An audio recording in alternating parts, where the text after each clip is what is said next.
आत्मा और परमात्मा के सत्य को जानते हैं, वे ये भी जानते हैं कि मैं ही संपूर्ण सृष्टि का मूलाधार हूं।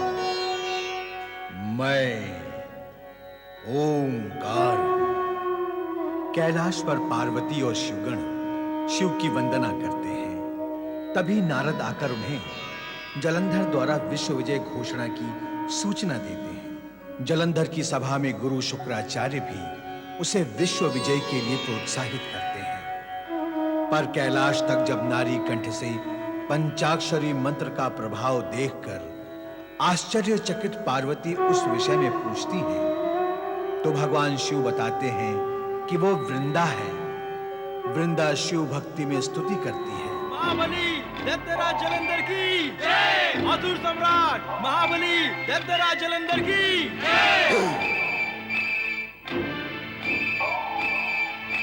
प्रिय असुरगण, दैत्य गुरु शुक्राचार्य ने हमें और हमारे असुर जाति को एक नया जीवन प्रदान किया है। भविष्य में भी हमें इनसे बहुत कुछ प्राप्त होगा। भगवान शिव की आराधना करके इन्हें वरदान स्वरूप अनेक सिद्धियां प्राप्त हुई हैं। इनके आशीर्वाद से असुर और भी अधिक शक्तिशाली हो गए हैं। दैत्य गुरु शुक्राचार्य की जय। दैत्य गुरु शुक्राचार्य की जय।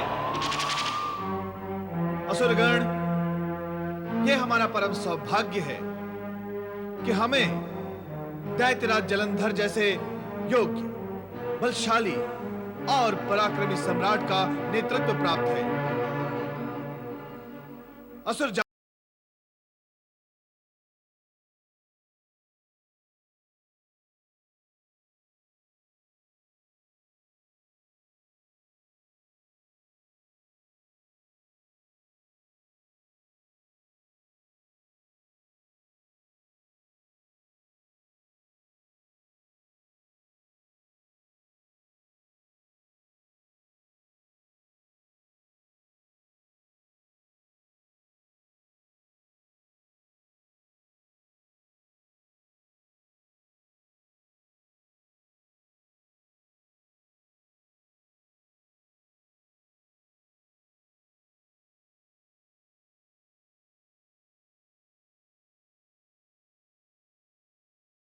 पुत्री राजकुमारी वृंदा के साथ तुम्हारे सम्राट का विवाह हो रहा है।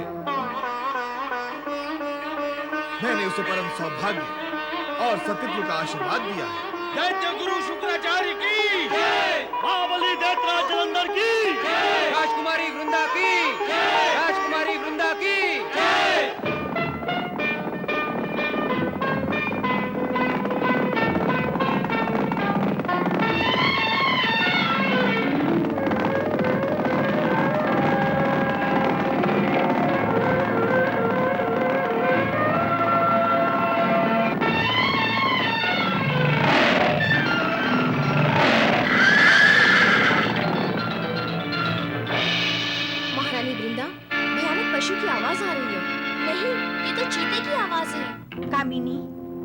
राजकुमारी वृंदा के होते हुए तुम्हें भयभीत होने की कोई आवश्यकता नहीं है। तुम दोनों यही प्रतीक्षा करो, मैं देखकर आती हूँ।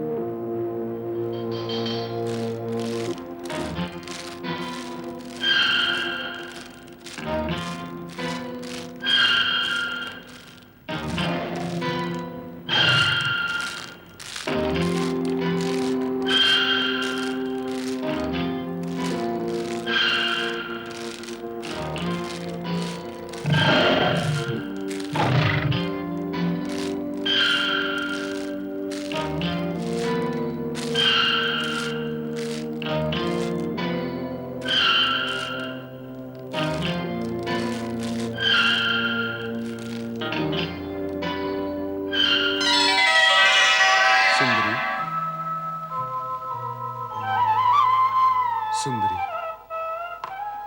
मैं ये पुष्प गुच्छा आपको भेंट करके आपसे प्रणय निवेदन करने के लिए इच्छुक हूं। कृपा करके मेरी भेंट स्वीकार करें। कदापि नहीं।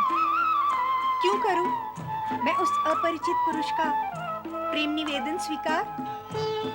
जिसे न मैंने देखा है न जाना। मैं परपुरुष की भेंट कदापि स्वीकार नहीं करूंगी। परपुरुष? आप राजकुमारी हैं और मैं वन देवता। मैं सभी प्रकार से आपके लिए योग्य हूं। मेरी उपेक्षा करना आपके लिए उचित नहीं। देखो वन देवता, वन दानव जैसी बातें न करो। जो सभी प्रकार से मेरी योग्य है, उस असुरराज जलंधर के साथ मेरे पिता कालनेमी और हमारे गुरु शुक्राचार्य ने मेरा विवाह निश्चित कर दिया है। अब तो वे ही मेरे सर्वस्व हैं। उनके अतिरिक्त मैं अन्य किसी के विषय में विचार भी नहीं कर सकती। अब तो अन्य सभी मेरे लिए परपुरुष ही हैं। नहीं सुंदरी, नहीं, ऐसा नहीं है। इस वन प्रदेश में प्रवेश करने वाली हर सुंदर कन्या को वन देवता के होकर रहना पड़ता है। तुम्हें भी ऐसा ही करना होगा।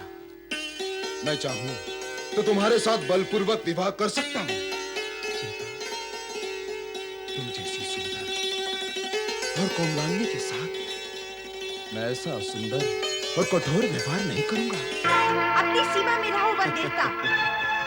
अवश्य रहूंगा।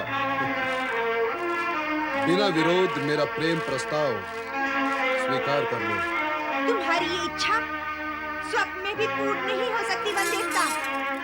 यदि शक्ति परीक्षण की इच्छा ही बलवती है, तो तैयार हो जाओ युद्ध के लिए। कोमल हाथों में खड़ग और मन में युद्ध की इच्छा? नहीं, मन में युद्ध की इच्छा तनिक भी नहीं है, किंतु अपने सतीत्व और स्वाभिमान के लिए प्राणों पर खेलकर दुष्टों को कुचल देना आता है मुझे।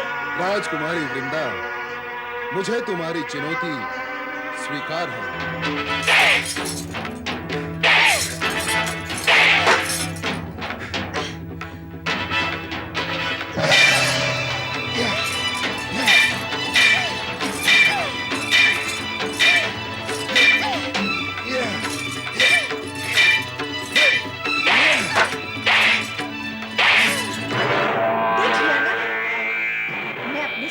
स्वाभिमान की रक्षा कर सकती हूँ ना? तुम मेरी परीक्षा में खरी उतरी। मैं ही तुम्हारा भावी पति जलंधर हूँ।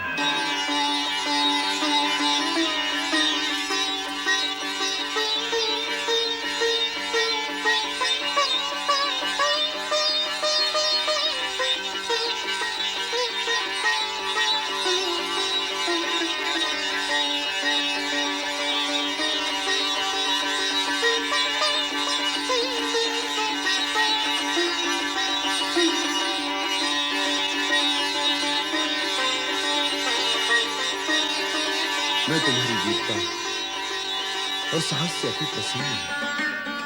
ये जानकर कि मैं ऐसी वीरांगना को पत्नी के रूप में प्राप्त करूंगा। अब शीघ्र ही मैं तुमसे विवाह कर तुम्हें राज सिंहासन पर बिठाऊंगा। महाबली जलंधर की असुर महारानी वृंदा की असुर राज महाबली जलंधर की असुर महारानी वृंदा की असुर राज जलंधर की असुर महारानी वृंदा की असुर राज जलंधर की असुर महारानी वृंदा की असुर राज जलंधर की असुर महारानी वृंदा की असुर राज जलंधर की असुर महारानी वृंदा की असुर राज जलंधर की। प्रिय असुरगण, आज से महाबली असुर राज जलंधर के तेजस्वी भाग्य के साथ असुर कन्या वृंदा का सौभाग्य भी जुड़ गया है। भाग्य की गति बलवती हो गई है। अब जलंधर की अपरिमित शक्ति के सम्मुख कोई भी शक्तिशाली मित्र अथवा शत्रु टिक नहीं सकता। गुरुवर शुक्राचार्य की जय, महाबली जलंधर की जय, गुरुवर शुक्राचार्य की जय। अब महाबली से हमारा यही परामर्श है कि वे विश्व विजय का अपना अभियान तुरंत आरंभ कर दें। और इस विजय अभियान में सर्वप्रथम असुर जाति के शत्रु देवताओं पर आक्रमण करके स्वर्ग पर अपना अधिकार स्थापित कर दें। गुरुवर शुक्राचार्य की महाबली जलंधर की गुरुवर शुक्राचार्य की। हाँ असुरराज, अभियान आरंभ करें। आपकी सुरक्षा के लिए मेरी असुर सेना आपके पीछे रहेगी। अपने जामाता को स्वर्गाधिपति देखने के लिए मेरा मन भी आतुर हो रहा है। किंतु असुरराज कालनेमी, हम कायरों की भांति स्वर्ग पर अचानक आक्रमण नहीं करेंगे। ऐसा करके हम अपने शौर्य व पराक्रम का अपमान नहीं होने देंगे। तो फिर वो कौन सा उपाय है गुरुवर, जिससे हमारे सम्मान की रक्षा हो सके और हमारा उद्देश्य भी पूर्ण हो जाए? हम पहले देवराज इंद्र को संदेश भिजवाएंगे कि वे स्वच्छ से स्वर्ग असुरराज जलंधर के अधीन करके असुरों की अधीनता स्वीकार कर लें। यदि वे ऐसा कर लेते हैं तो हमें आक्रमण करने की आवश्यकता नहीं होगी। किंतु देवराज इंद्र क्या स्वेच्छा से अधीनता स्वीकार करेंगे? यदि वो ऐसा नहीं करेंगे तो आक्रमण होगा। गुरुवर का परामर्श उचित ही है। हमें पहले इंद्र के पास अपना दूत भेजना चाहिए। मेरा विचार है हमें सेनापति धस्मर को वहां भेजना चाहिए। सेनापति धस्मर, तुम्हें स्वर्ग में देवराज इंद्र के पास असुरराज का संदेश ले जाना है। अपनी कूटनीति से देवराज इंद्र को हमारी अधीनता स्वीकार करने के लिए तैयार करना है। ये देवगण अत्यंत कुटिल होते हैं। ऊंचे स्वर में बोले तो उत्तेजित न होना, मधुर वाणी से भी भ्रमवश उनके माया जाल में न आना। आपके आदेश का पालन होगा गुरुवर। जाओ, विधाता तुम्हें सफलता प्रदान करे। सफलता प्राप्त करना तो देवताओं का जन्म सिद्ध अधिकार है देवराज। क्षेत्र राजनीति का हो या युद्ध का, देवगण देवताओं को अपनी बल बुद्धि और कौशल का परिचय देते हुए शत्रु को पराजित करना ही है। यही न्याय संगत है और उचित है। अर्थात परिस्थिति और समय अनुसार आचरण करना ही बुद्धिमानी है।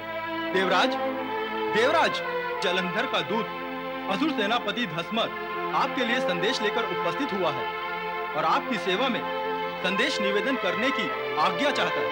असुरपति जलंधर का दूत? दूत का यहाँ आने का क्या प्रयोजन हो सकता है? हमारा तो जलंधर से कोई संबंध भी नहीं है, तो फिर हम क्यों मिले उससे? वरुण देव, हम उससे नहीं मिलेंगे। पर देवराज, किसी भी शक्तिशाली अधिपति के दूत से भेंट न करना धर्म तथा नीति दोनों के विरुद्ध है। आप उसे आदरपूर्वक बुलाएं और ध्यान से उसकी बात सुनें। गुरुदेव, आपका यही परामर्श है तो ठीक है, बुलवा लेते हैं उसे। वरुण देव, दूत को बुलवा लें। जो आज्ञा देवराज।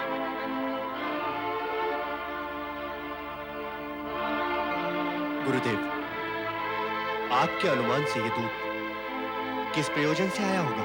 प्रयोजन तो निश्चित रूप से विस्तारवादी ही होगा देवराज। जब एक दुष्ट और शक्तिशाली किसी अपरिचित के पास आता है तो उसमें उसका कुछ स्वार्थ विशेष निहित होता है। देवराज इंद्र को असुराधिपति जलंधर के दूत धस्मर का नमन। देवराज, असुर सेनापति धस्मर असुर राज जलंधर का संदेश सुनाने के लिए इच्छुक हैं। अवश्य। सेनापति धस्मर, आपका स्वर्गलोक में स्वागत है। कहिए, क्या संदेश है हमारे लिए? शीघ्र ही इस वैभवशाली स्वर्ग पर हमारा अधिकार होगा। सेनापति धस्मर, कहिए, क्या संदेश है हमारे लिए? देवराज इंद्र, हमारे स्वामी असुर राज जलंधर इस स्वर्ग को पाकर अति प्रसन्न होंगे। देवराज इंद्र, मेरे स्वामी की इच्छा है कि आप उनकी अधीनता स्वीकार कर लें तथा इस स्वर्गलोक की सत्ता को उन्हें सौंप दें, ताकि देव असुर युद्ध को टाला जा सके। देवराज, क्या हम कायर हैं जो युद्ध के भय से अपना स्वर्ग सौंप दें? क्यों सौंप दें? इस दृष्ट का ये साहस, इसकी जिह्वा काट देनी चाहिए देवराज। साहस तो इसके स्वामी जलंधर ने किया है देवराज। दंड तो उसे ही मिलना चाहिए। दंड उसे भी मिलेगा, पर इस समय धृष्टता इस दुष्ट के द्वारा हुई है। तो इस दुष्ट को यही समाप्त कर देना चाहिए। मेरे साथ क्रूर और दुर्व्यवहार करने का परिणाम जानते हो? महाबली जलंधर तुम सभी को जलाकर भस्म कर देंगे। सेनापति धस्मा, तुम्हें यहाँ आने से पूर्व और तुम्हें यहाँ भेजने से पूर्व क्या तुम्हारे महाबली जलंधर को परिणाम का ज्ञान नहीं था? उसने तुम्हें यहाँ भेज दिया और तुम संदेश लेकर आ गए। तुम क्या हम तुम्हें स्वर्ग सौंप देंगे? मिट्टी के बने हुए हैं हम। कुशल समझो, कुशल समझो कि तुम दूत हो, अन्यथा मैं। अन्यथा? अन्यथा क्या? तुम मेरे प्राण ले लेते? मन की इच्छा पूर्ण करके देख लो देवराज इंद्र, फिर उसका परिणाम भी देख लेना। तुम बार बार हमें परिणाम का भय दिखाकर आतंकित कर रहे हो। इसकी मन और वाणी पर असुर जलंधर बैठा हुआ बोल रहा है देवराज। इसे समाप्त कर दे देवराज, इसकी वाणी पर विराम लग जाएगा। तुम सत्य कह रहे हो मेघदेव, यही उचित होगा। नीच, अधम, नहीं देवराज, नहीं। अतिथि और दूत दोनों सन्मानीय होते हैं और हमारी परंपरा भी उनके प्रति सदा आदर भावना की ही रही है। आज भी हम अपनी परंपरा के विरुद्ध आचरण नहीं करेंगे। किंतु गुरुवर, नहीं वरुण देव, नहीं। दुर्व्यवहार देवताओं को शोभा नहीं देता और देवराज भी इस सत्य का समर्थन अवश्य करेंगे कि दुर्व्यवहार केवल दुर्जन करते हैं, प्राणी मात्र के प्रति सद्भावना रखने वाले देव या मानव नहीं। आपके कथन की सत्यता को नकारा नहीं जा सकता गुरुदेव, किंतु हमारे प्रति किया गया धृष्ट व्यवहार भी हम सहन नहीं कर सकते। स्वयं आप ही कहें कि इस दोस्त को क्या उत्तर दिया जाए। इस ओर से आप निश्चिंत रहें देवराज, ये कार्य हम स्वयं करेंगे। असुरराज जलंधर के दूत सेनापति धस्मर, अपने स्वामी से जाकर कहो कि स्वर्ग देवताओं का है और सदा के लिए रहेगा। यदि उसने इस ओर दृष्टि भी की तो देव असुर युद्ध अनिवार्य हो जाएगा। असुर युद्ध से कभी पीछे नहीं हटते, वो सदैव युद्ध के लिए तत्पर रहते हैं। और अब आप भी तत्पर हो जाए। असुरराज महाबली जलंधर की जय। अब आप असुरराज जलंधर के आक्रमण को निश्चित मानकर किसी भी सहायता की अपेक्षा किए बिना युद्ध की तैयारियां करें। देवगण, युद्ध की तैयारी करो। हमें असुराधिपति जलंधर को ऐसी शिक्षा देनी है कि समस्त असुर जाति सदा सदा के लिए अपनी दुष्टता और नीचता भूल जाए।